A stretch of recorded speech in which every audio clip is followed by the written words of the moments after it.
You always gotta end on your best joke. This is how it happened. This is how the Batman died.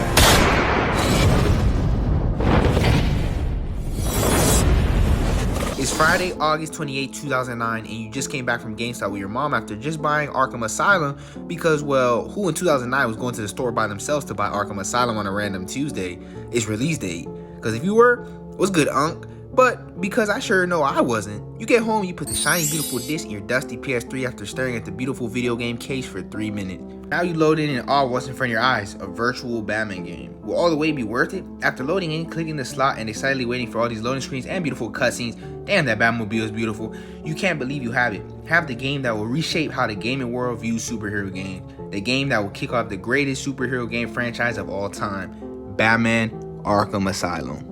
Now, with the huge amounts of people who genuinely think Arkham Asylum isn't just the first great Batman game ever made, but the first great comic book superhero title ever made, it has forever put the Arkham series on a pedestal, selling over 9.5 million copies. Now, I know I will forever die on that hill, but let's not neglect the many comic-related games that came out before it, such as Spider-Man PS1, PS2, Shadow Man, Superman, Incredible Hulk, Ultimate Destruction, X-Men Legends, X-Men Origins, Wolverine, and so much more. Now, when talking about great comic book video games, they typically start with Arkham Asylum, and the games that came before it aren't really talked about when talking about comic book games. But why is that? But why? Why was Arkham Asylum easily above any other comic book related game that came out? Why did Arkham Asylum have zero trouble surpassing these other games in every aspect? Was it because the game was revolved around Batman, one of the most popular heroes ever created? A hero that has solidified his name in the Mount Rushmore of superheroes? Well, no, that can't be the case. If it had anything to do with solely who the character was, then the Raimi Spider-Man games would have been revolutionary. Well, first we have to take a look at who took the responsibility of handling such a huge name that is the Dark Knight and transitioning his popularity and greatness into the gaming space, Rocksteady Studios. Now, that name is pretty familiar to you guys now, but a London-based video game developer was founded on December 13, 2004 by Sefton Hill and Jamie Walker, two guys with a dream and a diehard passion for superheroes. These two men will forever be known as the team to forever shape and revolutionize how we see superhero games. They took part in an absolute masterpiece, combining their passion and beautiful vision to bring one thing to gamers: a great and true Batman experience. With the combination of time and via releasing this game as the hype around Christopher Nolan's The Dark Knight increased and its new approach to superhero games, Asylum was born. A gritty and dark, still true to Nolan's approach to Batman while still keeping his foot on how Batman was in the anime series and comics to come before it. Then came the casting for the roles of the characters in the universe. The best possible decision that could have been made was bringing the GOAT, Kevin Conroy. That's right, I feel so lucky to have started. I mean, this is the first animated role I ever auditioned for. I got the brass ring. You know, it's the most, everyone says, what other superhero would you want to play? And I said, are you kidding? What other superhero is there? I got the best one. I started with the best one. He's so complicated. There's so much meat to bite into with him, you know? It never ends. A man who already had his foot in the ground as Batman in the animated series, the beloved animated series, as well as someone who had relatability and familiarity with the character that is Batman. And guess who made that decision? Well, you guessed it, the geniuses Sefton Hill and Jamie Walker. With the massive hype around the Dark Knight movie, these two knew what needed to be done. There was a great opportunity to not only create something beautiful, which was Arkham Batman, but to also allow fans to emphasize on the love and buzz around Batman at the time of the release. Everyone was begging for a nice Batman game, and after a failed attempt at a Dark Knight-based game, these two men knew what needed to be done. In Arkham Batman, the vicious, ruthless, fearless character was born, a man who will forever be in our childhood memories. Now remember these two names as they are very, very important for the rest of the video. Now what separated Arkham Asylum from every other game? Well, it's simple. The introduction of free flow combat. Making this game good came down to one thing: what they would do and what path they would go when it came down to Batman's strongest ability, combat. Now with everyone fresh off Nolan's grounded Batman approach and slow goofy fighting, Sefton Hill made it his top priority to bring a comic book type form of combat for Batman, with Batman zipping through the air damn near kicking guys' heads off in just seconds. It made gamers feel like they were actually Bruce Wayne himself. His combat system was nothing short of revolutionary. Now you see all these new games coming out that are lifting inspiration for his combat system from Arkham. One great example being Spider-Man PS4. They saw this type of combat was the way to go and would keep fans playing their game, so they took this path as well. Not only was Arkham's combat extremely versatile and fun to play with for hours, but it was something that has never ever been displayed in games to come before it. Still being a somewhat linear game, it still stayed true to the ways of the Dark Knight system, that is, free flow would keep gamers wanting to fight on the game for hours. There was nothing like pulling up on a random thug and just putting him to sleep. Games like Shadow of Mordor, which started as a Batman game, Marvel Spider-Man, and Sleeping Dogs did in fact take this system and tweaked it to fit their characters and worlds. It became a go-to style in the gaming space of superhero games, of combat for open world action games that still hasn't worn out its welcome. Now, when you think of stealth games, what comes to your mind first? Is it Hitman, Dishonored, Assassin's Creed? Well, the Arkham series was the first to introduce an evocative and accessible stealth system in the game that will inspire a myriad of games. Arkham Asylum brought stealth to games like never before, giving the players an embodying sense of the Dark Knight himself, where you would be nervous while swinging through the gargoyles looking for your next prey. Now the game becomes a game about timing, momentum, and empowerment, so in a way, when all the thugs are dealt with, there is a sense of excitement and proudness for the gamers. The feel and sense of vulnerability in the Dark Knight is what kept this game true to Batman, a human who trained for moments like this. Well, what can we say? It is super fun. Now, one thing you should also consider is the quality of the game. In just 2009, with the very limited technology, only being able to run the title on standard PS3s and Xbox 360s, they were able to make you feel like the comic book Batman himself. This game also opened up a new world for original storytelling. During the early 2000s, there was a huge controversy on whether these superhero game stories should be based off the movies or if they should be movie-related games. We saw that with the Raimi Spider-Man game and with the Batman Dark Knight game. But with the Arkham Asylum, they pivoted from this movie-related notion, introducing a whole new universe with a unique and original story and narrative, and that's something that will forever be respected. Arkham Asylum crawled so every other superhero game could run. It opened the doors and took that leap to create something new that everyone would love and stick with for years to come. Fast forward 2 years, then we have the long-awaited and very anticipated Arkham City, selling just over 14 million copies. The hype around this game was insane, and rightfully so. It lived up to every expectation. Some consider this the greatest game of the franchise. This game carried everything we loved in Asylum and got rid of everything we didn't love in Asylum, improving a lot of things upon its release, such as a better gliding system, a bigger world to explore, such as the city, more takedowns, better boss fights, better graphics, and a better story. This game also did a splendid job further targeting another aspect of Batman, which is the Bat Family. With the new gameplay with other members of the Bat Family besides Batman, everyone had more to explore and the series was being viewed through a wider scope. This game had improved everything that was a little iffy in Asylum, ultimately crafting the perfect game, winning multiple awards like the VGX Game of the Year award and so much more. We just couldn't get enough of Arkham. The business was booming and Rocksteady was gaining a lot of traction, releasing other titles that would also be noticed because of how much attention they were getting from Arkham Asylum and City. We're looking at the peak of superhero games, a business that was on top of the world. It couldn't get better, could it? It was a crown achievement of the franchise. After getting the most critically acclaimed game in the series, we're given the black sheep of the franchise, the game that will receive a lot of hate and backlash for not living up to the previous titles that were Asylum and City. Released October 25th, 2013, we were given Batman Arkham Origins.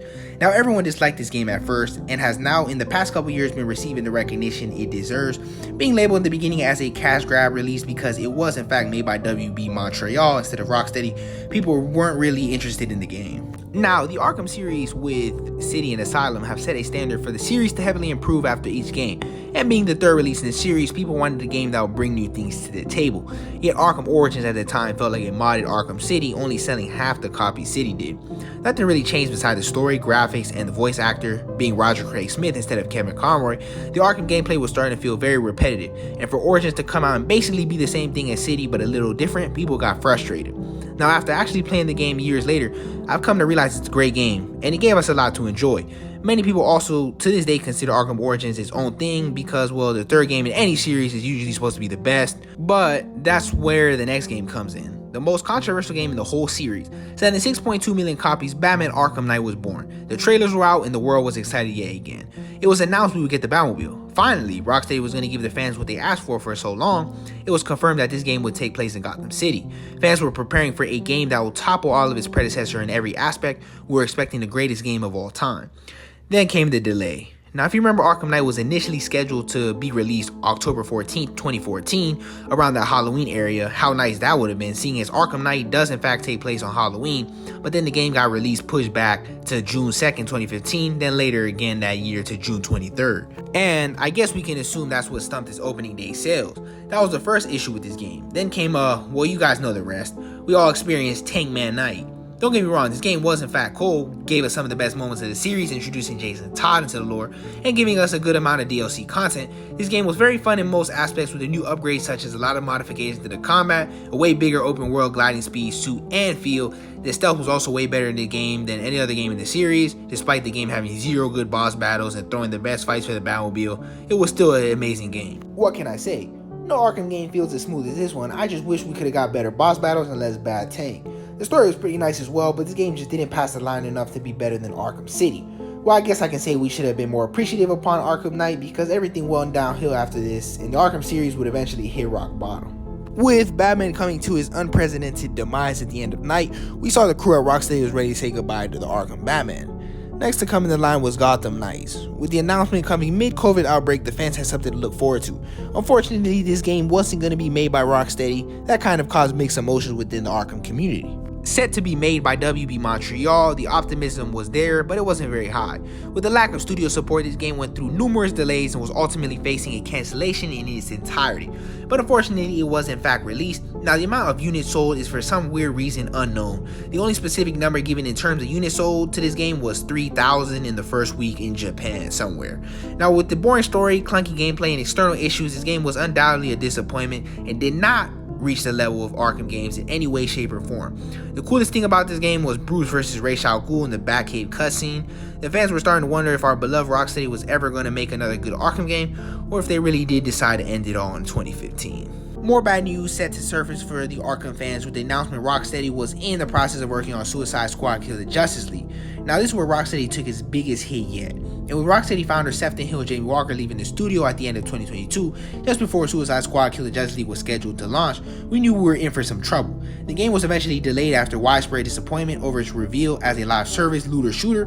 Hill and Walker have since started a new London-based studio called 100 Star Games, but Suicide Squad amassing only 83,000 units sold, we knew this game was cooked, but this game took a hit that can never be recovered from after the death of Kevin Conroy's beloved Batman. This game decided to make Batman die in the craziest way at the hands of Harley Quinn, a character the Arkham games actively showed Batman one-shotting. Now, this caused an absolute uproar in not only the Arkham community, but the gaming community in general. Everyone was shook. The Batman was dead, and in a way like this, never getting another Arkham game was fine, but making Batman go out like this, we couldn't accept it. Something had to be done, because ain't no way that just happened. The hate for this game just multiplied by a million. If you've ever wondered why Suicide Squad was so bad, well, it's because the team that was responsible for the peak that is the Arkham games was gone for the development of Suicide Squad. Now, a lot of questions raised up and everyone was concerned as to why these two men left, but all we know is the chances of getting another good Arkham game will be very, very slim to none moving forward with the absence of these two.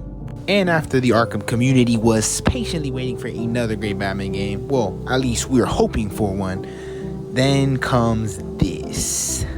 Set to release later this year, exclusive to the MetaQuest 3 VR, we will be getting Arkham Shadow. Now, I have made a couple videos covering this topic and covering this game and everything, but you know, to the Arkham community, it still is a disappointment. Hit after hit after hit, the Arkham community is starting to loosen up and lose hope. The hope that we once had, you know, back then for another great console game. We never know if we'll get another one, but we gotta appreciate what we were given in the span of those years where the Arkham Peak came out, and just love all the moments that we were given with those games.